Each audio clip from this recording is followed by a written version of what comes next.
Har chang ortida bir ayolning hikoyasi bor, u dunyoni o'zgartirib yuboradi. Aynan shunday hikoya o'zbek seriali Tozalovchi da ochiladi. Unda maxsus xizmatlarda o'tgan o'tmishi bor, ammo hozir oddiy deraza tozalovchisi bo'lib ishlaydigan nozik qiz terror soyalariga qarshi kurashadi va begunohlarni qutqaradi. 30 sentyabr 2025-yil Milliy Tuda 9 soat 25 daqiqada 62 qism chiqadi. Bu esa ushbu hayajonli dostonning yangi burilishlarini va'da qiladi. Bu serial o'zbek televideniyasining haqiqiy durdonidir. Har bir sahnada hayajon urishi mumkin bo'lgan dinamik syujet.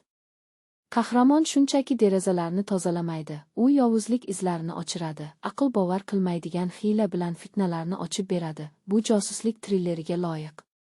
Aktyorlar shunday jonli o'ynaydiki, tomoshabin ularning og'riq va galabasini his qiladi. Dialoglar esa intrigani kesib o'tuvchi pichoqdek o'tkir. Vizual go'zal, Toshkentning quyoshli ko'chalari, sirlar yashirin joylar va xavfga to'la tungi soyalar. Har bir qism adrenalin ta'mini qoldiradi, davomini intizorlik bilan kutishga majbur qiladi. Tozalovchi haqiqiy kuch, sokin qat'iyatda ekanligini o'rgatadi va yaxshilikka ishonchni ilhomlantiradi. O'tkazib yubormang, bu oddiy serial emas, bu jasorat ko'zgusi, bizning davrimizni aks ettiradi.